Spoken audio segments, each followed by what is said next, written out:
राधे राधे प्यारे भक्तों, जरा अपने मन के भीतर झांक कर देखिए और अपने आप से एक सवाल पूछिए, क्या मैं अपने मन को चलाता हूं या मेरा मन मुझे चलाता है?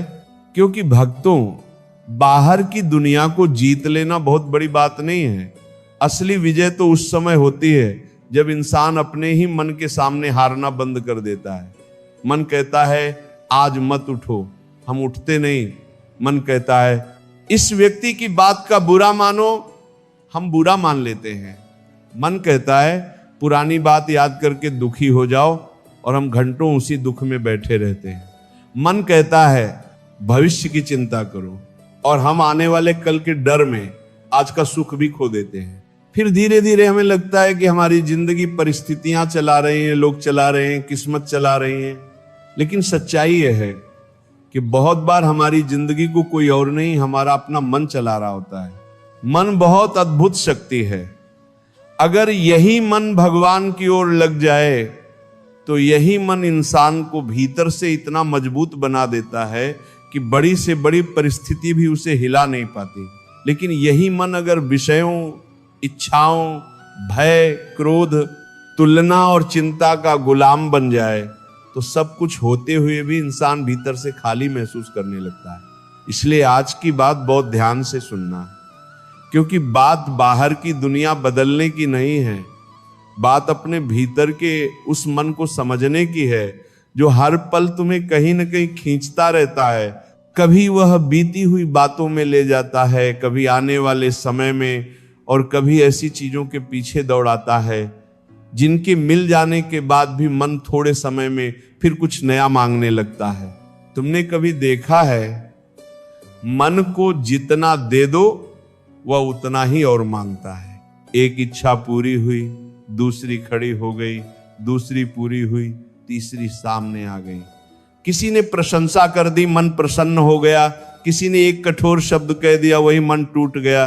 किसी ने सम्मान दिया, मन फूल गया। किसी ने अनदेखा कर दिया, मन दुखी हो गया। तो फिर सोचो, जिसके सुख और दुख की चाबी दूसरों के हाथ में हो वो वास्तव में स्वतंत्र कैसे हो सकता है? श्री कृष्ण कहते हैं मनुष्य स्वयं ही अपना मित्र बन सकता है और स्वयं ही अपना शत्रु भी बन सकता है। जब मन संयमित होता है तब वही मन सहारा बनता है, और जब मन असंयमित होता है तब वही मन हमें बार बार उसी दुख की ओर ले जाता है जिससे हम बचना चाहते हैं। भक्तों, मन को मारना नहीं है, मन से लड़ना भी नहीं है, मन को समझना है। जिस तरह एक छोटा बच्चा किसी चीज को देखकर तुरंत उसे पाने की जिद करता है, उसी तरह मन भी हर दृश्य, हर विचार और हर इच्छा के पीछे भागता है। लेकिन समझदार माता पिता बच्चे की हर जिद पूरी नहीं करते। वे बच्चे को समझाते हैं कि क्या लेना उचित है और क्या नहीं। ठीक इसी प्रकार हमें भी अपने मन के साथ व्यवहार करना सीखना होगा। मन ने कहा मुझे अभी क्रोध करना है, तुम तुरंत क्रोध मत बन जाना। मन ने कहा मुझे इस व्यक्ति से बदला लेना है, तुम तुरंत बदला लेने मत दौड़ जाना। मन ने कहा सब कुछ खत्म हो गया, तुम तुरंत उस विचार को सत्य मत मान लेना। मन ने कहा मेरे साथ ही ऐसा क्यों हुआ, तुम कुछ क्षण शांत होकर देखना कि शायद इस परिस्थिति के पीछे भी कोई सीख छिपी हुई है। यही तो मन का मालिक बनने की शुरुआत है। जब विचार आए और तुम उसके साथ बहने के बजाय उसे देख सको, जब क्रोध आए और तुम क्रोध में बोलने के बजाय कुछ क्षण मौन रह सको, जब दुख आए और तुम दुख को अपना पूरा परिचय मानने के बजाय ये समझ सको कि ये भी एक अवस्था है जो बदल जाएगी, तब समझना कि तुम्हारे भीतर जागरूकता जन्म ले रही है। भक्तों, एक बात हमेशा याद रखना, हर विचार सच नहीं होता। मन में हजारों विचार आते हैं, लेकिन हर विचार पर विश्वास करना आवश्यक नहीं है। कभी मन तुम्हें डराएगा, कभी निराश करेगा, कभी तुम्हें दूसरों से तुलना करवाएगा, और कभी तुम्हें यह विश्वास दिलाएगा कि तुम्हारे जीवन में अब कुछ अच्छा नहीं हो सकता। लेकिन तुम अपने मन से कहना, तू अपना काम कर, मैं अपना काम करूंगा। तू चिंता करेगा, मैं भगवान का स्मरण करूंगा। तू भय दिखाएगा, मैं अपने कर्म पर ध्यान दूंगा। तू पुरानी बातों को सामने लाएगा, मैं वर्तमान में रहूंगा। तू बार बार कहेगा कि मैं हार गया, और मैं भीतर से कहूंगा नहीं, अभी यात्रा बाकी है। यही धीरे धीरे मन को साधना है। और याद रखना, मन एक दिन में शांत नहीं होगा। वर्षों से जिस मन को हमने अपनी इच्छाओं के पीछे दौड़ाया है, वो अचानक एक दिन में भगवान में स्थिर नहीं हो जाएगा। इसलिए अपने ऊपर क्रोध मत करना। अगर आज ध्यान नहीं लगा तो कल फिर बैठना। अगर आज मन भटक गया तो उसे प्रेम से वापस लाना। अगर आज तुम क्रोध में हार गए तो अगली बार स्वयं को थोड़ा और संभालना। छोटी छोटी जीतों को पहचानना, क्योंकि जब तुम एक बार क्रोध को रोक लेते हो, जब तुम एक बार अनावश्यक चिंता को छोड़ देते हो, जब तुम किसी के कठोर शब्द का उत्तर उसी कठोरता से नहीं देते, जब तुम अकेले में भी गलत विचार के पीछे नहीं भागते, तब तुम्हारा मन पहली बार समझने लगता है कि मालिक कौन है। और जिस दिन मन को यह समझ आ जाएगी, उस दिन तुम्हारी जिंदगी बदलने लगेगी। तुम परिस्थितियों के अनुसार टूटोगे नहीं, बल्कि परिस्थितियों को देखकर अपने भीतर स्थिर रहना सीखोगे। क्योंकि शांति बाहर से मिलने वाली वस्तु नहीं है। शांति उस मन में जन्म लेती है जिसने धीरे धीरे अपनी इच्छाओं, प्रतिक्रियाओं और भय पर अधिकार करना सीख लिया है। इसलिए आज से अपने मन को अपना मालिक मत बनाना, उसे अपना सेवक बनाना। और जब भी मन तुम्हें गलत दिशा में खींचे, बस कुछ क्षण रुक जाना, गहरी सांस लेना, भगवान को याद करना और अपने आप से कहना, मैं अपने मन का गुलाम नहीं हूं, मैं अपने मन का मालिक बनने की यात्रा पर हूं। क्योंकि जिस दिन इंसान अपने मन पर विजय पा लेता है, उस दिन बाहर की दुनिया चाहे जैसी हो, उसके भीतर भगवान की ओर जाने वाला रास्ता खुल जाता है। भक्तों, मन का मालिक बनने की यात्रा यहीं से शुरू होती है, जब इंसान ये समझ लेता है कि मन में उठने वाला हर विचार उसके लिए आदेश नहीं है। मन कुछ कहे और हम तुरंत वही कर दें, यही मन की गुलामी है। मन कहे किसी ने तुम्हें अपमानित किया है, जवाब दो, और हम तुरंत जवाब दे दें। मन कहे तुम्हारे पास ये नहीं है इसलिए तुम दुखी हो, और हम दुखी हो जाएं। मन कहे दूसरे व्यक्ति को तुमसे ज्यादा सुख मिल रहा है इसलिए अपने जीवन को छोटा समझो, और हम अपने ही जीवन से शिकायत करने लगे। मन कहे आने वाले समय में कुछ बुरा होने वाला है, और हम आज ही उस आने वाले दुख को जीना शुरू कर दें। यही तो मन का खेल है। वह भविष्य की कल्पना करके वर्तमान की शांति छीन लेता है, और अतीत की स्मृतियां उठाकर आज के जीवन में दुख भर देता है।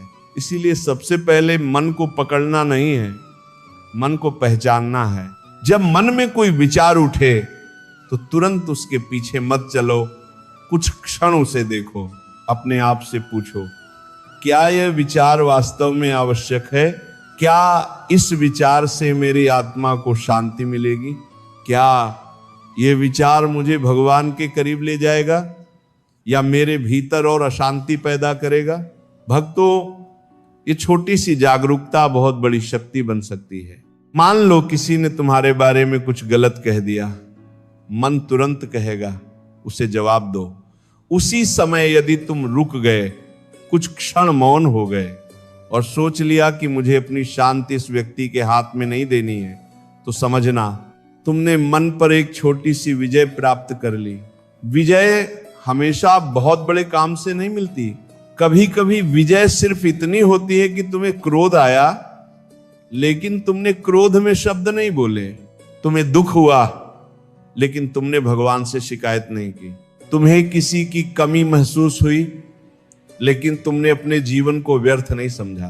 तुम्हें असफलता मिली, लेकिन तुमने अपने प्रयास को छोड़ नहीं दिया। यही भीतर की शक्ति है। श्री कृष्ण कहते हैं, मनुष्य को अपने मन के द्वारा स्वयं को ऊपर उठाना चाहिए, क्योंकि मन ही उसका मित्र है और मन ही उसका शत्रु बन सकता है। इस बात को केवल सुनना नहीं है, इसे अपने जीवन में उतारना है। क्योंकि अगर मन तुम्हारा मित्र बन गया तो अकेलेपन में भी तुम टूटोगे नहीं, कठिन समय में भी तुम्हारे भीतर आशा रहेगी, लोग तुम्हारे साथ हों या न हों, तुम्हारा विश्वास तुम्हारे साथ रहेगा। लेकिन अगर मन तुम्हारा शत्रु बन गया तो भीड़ के बीच बैठे हुए भी तुम अकेले महसूस कर सकते हो, सब कुछ होने के बाद भी भीतर कमी महसूस हो सकती है, और छोटी सी बात भी तुम्हारे पूरे दिन की शांति छीन सकती है। इसलिए बाहर की चीजों को बदलने से पहले अपने मन के साथ संबंध बदलो। मन को हर समय डांटना मत, उससे प्रेम से बात करो। जब मन कहे मैं थक गया हूं तो उसे थोड़ा विश्राम दो। जब मन कहे मैं दुखी हूं तो उसे भगवान के चरणों में बैठने दो। जब मन कहे मुझे सब कुछ अभी चाहिए तो उसे धैर्य सिखाओ। और जब मन गलत दिशा में दौड़ने लगे तो उसे धीरे से वापस ले आओ। जैसे कोई व्यक्ति छोटे बच्चे का हाथ पकड़कर उसे सड़क से सुरक्षित रास्ते पर ले आता है, वैसे ही अपने मन को बार बार सही दिशा में लाना है। बार बार बिना निराश हुए, बिना स्वयं से घृणा किए, बिना ये सोचे कि मैं कभी बदल ही नहीं सकता, क्योंकि परिवर्तन धीरे धीरे होता है। एक दिन तुम देखोगे जिस बात पर पहले तुम्हें घंटों गुस्सा आता था, अब उसी बात पर तुम कुछ मिनट में शांत हो जाते हो। जिस बात को लेकर पहले पूरी रात चिंता होती थी, अब तुम उसे भगवान के भरोसे छोड़ देते हो। जिस व्यक्ति के व्यवहार से पहले तुम्हारा मन टूट जाता था, अब तुम समझने लगते हो कि हर व्यक्ति अपने संस्कारों के अनुसार व्यवहार करता है और मुझे अपने संस्कारों को बचाना है। यही उनका मालिक होना है। मन का मालिक वह नहीं जो कभी क्रोधित ही न हो। मन का मालिक वह है जो क्रोध आने के बाद भी अपने विवेक को नहीं खोता। मन का मालिक वह नहीं जिसके जीवन में दुख नहीं आता। मन का मालिक वो है जो दुख आने पर भी भगवान का हाथ नहीं छोड़ता। मन का मालिक वह है नहीं जिसके पास कोई इच्छा नहीं।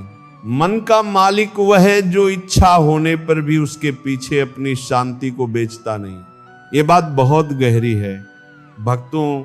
हम अक्सर सोचते हैं कि जब हमारी परिस्थिति बदल जाएगी तब हम शांत होंगे, जब पैसा आ जाएगा तब शांति मिलेगी, जब लोग सम्मान देंगे तब शांति मिलेगी, जब कोई अपना हमारी बात समझेगा तब शांति मिलेगी, जब हमारी इच्छा पूरी होगी तब मन शांत होगा। लेकिन अगर शांति की शर्तें इतनी सारी हैं तो मन कभी शांत कैसे होगा? क्योंकि आज एक इच्छा पूरी होगी, कल दूसरी इच्छा सामने आ जाएगी। आज एक व्यक्ति समझेगा, कल दूसरा व्यक्ति नहीं समझेगा। आज एक समस्या समाप्त होगी, कल दूसरी समस्या आ जाएगी। इसलिए शांति को परिस्थितियों की गुलाम मत बनाओ। अपने भीतर ऐसा दीपक जलाओ जिसे बाहर की हवा बार बार बुझा न सके। इसके लिए भगवान का स्मरण बहुत बड़ा सहारा है। जब मन बहुत परेशान हो तब कुछ क्षण आंखें बंद करके अपने आराध्य को याद करो। कोई बड़ी साधना करने की आवश्यकता नहीं, बस मन से कहो, हे प्रभु मेरा मन मेरे वश में नहीं है, आप इसे संभाल लीजिए। मेरे भीतर बहुत विचार हैं, आप मुझे सही विचार दीजिए। मेरे भीतर बहुत भय है, आप मुझे विश्वास दीजिए। मेरे भीतर बहुत इच्छाएं हैं, आप मुझे विवेक दीजिए। और सबसे महत्वपूर्ण, मुझे ऐसा मन दीजिए जो परिस्थिति से नहीं आपके स्मरण से संचालित हो। भक्तों, धीरे धीरे यही प्रार्थना मन को बदलती है। फिर तुम्हें हर बात का उत्तर बाहर से नहीं चाहिए होगा। लोग क्या सोचते हैं, इससे तुम्हारा मन इतना प्रभावित नहीं होगा। कौन साथ है, कौन दूर चला गया, कौन सम्मान करता है, कौन नहीं करता, इन बातों का असर धीरे धीरे कम होने लगेगा। क्योंकि तुम्हारा मन बाहरी आवाजों से ज्यादा भीतर की आवाज सुनना सीख जाएगा। और जब भीतर भगवान का स्मरण मजबूत हो जाता है तब इंसान समझता है कि जीवन में हर चीज अपने समय से आती है और हर चीज अपने समय से चली भी जाती है। इसलिए किसी चीज को पकड़कर इतना मत रो कि अपनी आत्मा की शांति खो दो। जो मिला है उसके लिए कृतज्ञ रहो, जो नहीं मिला उसके लिए धैर्य रखो, जो चला गया उसे भगवान को सौंप दो, और जो आने वाला है उसके लिए भय मत पालो, क्योंकि तुम्हारा काम अपने मन को हर दिन थोड़ा और शांत करना है, हर दिन थोड़ा और निर्मल करना है, हर दिन उसे भगवान की ओर मोड़ना है। याद रखना, मन को जीतना कोई एक दिन का काम नहीं है, ये रोज की साधना है, रोज का अभ्यास है, रोज स्वयं को देखने की प्रक्रिया है। और जब ये अभ्यास गहरा होता जाएगा तब धीरे धीरे तुम्हें अनुभव होगा कि पहले मन तुम्हें जहां ले जाता था, अब तुम मन को जहां चाहो वहां ले जा सकते हो। पहले मन तुम्हें चिंता में ले जाता था, अब तुम उसे प्रार्थना में ले जाओगे। पहले मन तुम्हें क्रोध में ले जाता था, अब तुम उसे मौन में ले जाओगे। पहले मन तुम्हें शिकायत में ले जाता था, अब तुम उसे कृतज्ञता में ले जाओगे। और यही वह अवस्था है जहां इंसान धीरे धीरे अपने मन का गुलाम रहना छोड़ देता है और अपने मन का मालिक बनना शुरू कर देता है। भक्तों, अब तक हमने समझा कि मन हमें कैसे अपने साथ बहा ले जाता है, लेकिन अब सबसे महत्वपूर्ण बात समझनी है, मन को वास्तव में अपने वश में कैसे किया जाए। क्योंकि केवल ये जान लेना कि मन चंचल है पर्याप्त नहीं है, मन को दिशा देना भी सीखना होगा। सबसे पहले अपने दिन की शुरुआत अपने मन से नहीं, भगवान के स्मरण से करो। सुबह आंख खुलते ही मन अक्सर संसार की तरफ दौड़ता है। आज क्या करना है, किससे मिलना है, कौन सा काम बाकी है, कल क्या हुआ था, कल आगे क्या होगा। लेकिन उसी समय अगर तुम कुछ क्षण अपने प्रभु को याद कर लो तो मन को दिन की पहली दिशा मिल जाती है। सुबह अपने मन से इतना ही कहना, हे प्रभु आज मेरा मन मेरे वश में रहे, मेरे शब्दों से किसी को दुख ना मिले, मेरे विचार मुझे गलत रास्ते पर ना ले जाएं, और जो भी परिस्थिति आए उसमें आपका स्मरण बना रहे। इतनी सी प्रार्थना भी मन को भीतर से बदलना शुरू कर देती है। फिर दिन में जब कोई परिस्थिति तुम्हें परेशान करे, तुरंत प्रतिक्रिया मत देना, रुक जाना, कुछ क्षण मौन रहना, गहरी सांस लेना और फिर सोचना, क्या मुझे इस बात का उत्तर अभी देना आवश्यक है। भक्तों, जीवन में बहुत सारे झगड़े इसलिए नहीं होते कि समस्या बहुत बड़ी थी, झगड़े इसलिए बड़े हो जाते हैं क्योंकि मन ने बिना सोचे प्रतिक्रिया दे दी। एक शब्द ने दूसरे शब्द को जन्म दिया, दूसरे शब्द ने तीसरे को, और देखते ही देखते छोटी सी बात मन की शांति बन गई। इसीलिए हर बात का जवाब देना जरूरी नहीं है, हर आरोप का उत्तर देना जरूरी नहीं है, हर गलतफहमी को उसी क्षण दूर करना जरूरी नहीं है। कभी कभी मौन भी उत्तर होता है, और कई बार मौन तुम्हारी आत्मा की रक्षा करता है। लेकिन मौन का अर्थ कमजोरी नहीं है, मौन का अर्थ है मैं अपनी शांति को किसी और के व्यवहार के हवाले नहीं करूंगा। श्री कृष्ण कहते हैं, जो व्यक्ति अपने मन और इंद्रियों को संयमित कर लेता है वही स्थिर बुद्धि वाला बनता है। स्थिर बुद्धि का अर्थ ये नहीं कि उसके जीवन में कोई दुख नहीं आता, बल्कि दुख आने पर भी उसकी बुद्धि दुख की गुलाम नहीं बनती।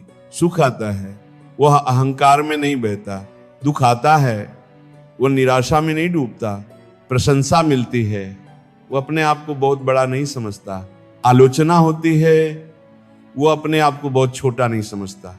यही संतुलन है और यही मन की स्वतंत्रता है। भक्तों, एक और बात बहुत ध्यान से समझना, अपने मन की तुलना दूसरों के मन से मत करना। आज बहुत से लोग अपने जीवन से इसलिए दुखी नहीं है कि उनके पास कुछ नहीं है, वे इसलिए दुखी हैं क्योंकि किसी दूसरे के पास उनसे ज्यादा है। किसी का घर बड़ा है, किसी के पास पैसा ज्यादा है, किसी को सम्मान ज्यादा मिल रहा है, किसी की जिंदगी बाहर से बहुत सुंदर दिखाई दे रही है, और फिर हमारा मन कहता है देखो तुम्हारे पास क्या है। यही तुलना मन को भीतर से खा जाती है। तुम्हें किसी और की यात्रा नहीं जीनी है, तुम्हें अपनी यात्रा जीनी है। भगवान ने तुम्हें जो जीवन दिया है उसमें जो जिम्मेदारी दी है, जो परिस्थिति दी है, उसी में अपना धर्म निभाना है। क्योंकि बाहर से किसी का जीवन बहुत सुंदर दिखाई दे सकता है, लेकिन उसके भीतर क्या चल रहा है तुम नहीं जानते। इसलिए अपने मन को दूसरों की जिंदगी देखने का काम मत दो, उसे अपने भीतर भगवान को देखने का काम दो। फिर धीरे धीरे तुम्हें अनुभव होगा कि जिस शांति को तुम बाहर खोज रहे थे, उसका एक हिस्सा तुम्हारे भीतर पहले से मौजूद था, बस मन के शोर ने उसे ढक रखा था। और जब मन शांत होने लगता है, तब छोटी छोटी चीजों में भी आनंद मिलने लगता है। सुबह की हवाएं, भगवान का नाम, परिवार के साथ बैठने का समय, किसी जरूरतमंद की सहायता, किसी दुखी व्यक्ति को सांत्वना देना, अपने कर्म को ईमानदारी से करना, ये सब साधारण बातें लगती हैं, लेकिन शांत मन इन्हीं साधारण क्षणों में असाधारण आनंद खोज लेता है। इसीलिए मन को हमेशा उत्तेजना मत दो। समय कुछ नया देखने की जरूरत नहीं, हर समय किसी की बात सुनने की जरूरत नहीं, हर समय अपने मन को किसी न किसी चीज में उलझाए रखने की जरूरत नहीं। कभी शांत बैठो, कभी भगवान का नाम लो, कभी अपने भीतर देखो, कभी अपने आप से पूछो, आज मैंने अपने मन को कहां कहां अपना मालिक बना दिया, किस बात पर मैंने अनावश्यक क्रोध किया, किस बात पर मैंने जरूरत से ज्यादा चिंता की, किस व्यक्ति के व्यवहार को मैंने अपनी शांति से बड़ा बना दिया। और फिर स्वयं को दोष मत देना, बस अगली बार थोड़ा बेहतर करने का संकल्प लेना। यही साधना है। मन को जीतने वाला इंसान अपने आप से लड़ता नहीं, अपने आप को समझता है। वो जानता है कि मैं अभी पूर्ण नहीं हूं, लेकिन मैं बदल सकता हूं। मैं आज कमजोर पड़ा हूं, लेकिन कल मजबूत हो सकता हूं। मैं आज क्रोध में हार गया, लेकिन अगली बार अपने शब्दों को रोक सकता हूं। मैं आज चिंता में डूब गया, लेकिन अगली बार भगवान का स्मरण कर सकता हूं। यह विश्वास बहुत जरूरी है, क्योंकि जिस दिन तुमने अपने बारे में ये मान लिया कि मैं ऐसा ही हूं, मैं कभी नहीं बदल सकता, उसी दिन मन तुम्हें फिर अपना गुलाम बना लेता है। लेकिन अगर तुम कहो नहीं, मैं अपने संस्कार बदल सकता हूं, अपनी आदतें बदल सकता हूं, अपने विचारों को दिशा दे सकता हूं, तो परिवर्तन शुरू हो जाता है। भक्तों, याद रखो, मन को दबाना नहीं है, मन को दिशा देनी है। इच्छाओं को खत्म करना जरूरी नहीं, इच्छाओं पर विवेक रखना जरूरी है। भावनाओं को मिटाना जरूरी नहीं, भावनाओं को भगवान के चरणों में समर्पित करना जरूरी है। दुख से भागना जरूरी नहीं, दुख के बीच भगवान को पकड़कर खड़े रहना जरूरी है। और यही धीरे धीरे तुम्हें भीतर से इतना मजबूत बना देगा कि परिस्थितियां बदलेंगी, लोग बदलेंगे, समय बदलेगा, लेकिन तुम्हारे भीतर की शांति इतनी आसानी से नहीं बदलेगी। एक दिन ऐसा आएगा जब कोई तुम्हारी आलोचना करेगा और तुम मुस्कुरा दोगे, कोई तुम्हें छोड़कर जाएगा और तुम टूटने के बजाय भगवान को याद करोगे, कोई तुम्हें अपमानित करेगा और तुम सोचोगे मेरे संस्कार मेरे हाथ में हैं, दूसरे का व्यवहार मेरे हाथ में नहीं। कोई तुम्हें सम्मान देगा और तुम भीतर से कहोगे यह सब प्रभु की कृपा है। यही मन का मालिक होना है। जब सुख तुम्हें अपने ऊपर घमंड न करा सके और दुख तुम्हें अपने जीवन से घृणा न करा सके, जब तुम्हारा मन परिस्थितियों के पीछे नहीं सत्य के पीछे चलने लगे। और भक्तों, अंत में एक बात अपने हृदय में बैठा लेना, तुम्हारा मन तुम्हारा सबसे बड़ा शत्रु भी बन सकता है और तुम्हारा सबसे बड़ा मित्र भी। उसे जैसा संस्कार दोगे वो वैसा ही बनेगा। अगर उसे चिंता दोगे वो चिंता बढ़ाएगा, अगर उसे क्रोध दोगे वह क्रोध बढ़ाएगा, अगर उसे तुलना दोगे वह संतोष बढ़ाएगा। लेकिन अगर उसे भगवान का नाम दोगे, अगर उसे सत्य दोगे, अगर उसे धैर्य दोगे, अगर उसे सेवा दोगे, अगर उसे प्रेम दोगे, तो वही मन धीरे धीरे तुम्हें भीतर की शांति की ओर ले जाएगा। इसलिए आज से अपने मन से लड़ना बंद करो, उसे समझना शुरू करो। जब मन भटके उसे प्रेम से वापस लाओ। जब मन रोए उसे भगवान के चरणों में बैठाओ। जब मन डराए उसे विश्वास दिलाओ। जब मन अहंकार करे उसे विनम्रता सिखाओ। और जब मन बहुत थक जाए तब उसे संसार के शोर में मत छोड़ना, उसे अपने प्रभु के नाम में विश्राम देना। क्योंकि अंततः बाहर की दुनिया को जीतने से बड़ी विजय है अपने भीतर की दुनिया को जीत लेना। और जिस दिन तुमने अपने मन को अपना मालिक नहीं अपना सेवक बना लिया, उस दिन तुम्हें कोई परिस्थिति आसानी से हिला नहीं पाएगी। तुम्हारी शांति किसी व्यक्ति पर निर्भर नहीं रहेगी, तुम्हारा सुख किसी वस्तु पर निर्भर नहीं रहेगा, तुम्हारा विश्वास किसी परिस्थिति पर निर्भर नहीं रहेगा। तुम्हारा मन धीरे धीरे भगवान के चरणों में टिकने लगेगा। और तब भीतर से एक आवाज आएगी, अब मैं अपने मन का गुलाम नहीं हूं, अब मैं अपने मन का मालिक हूं।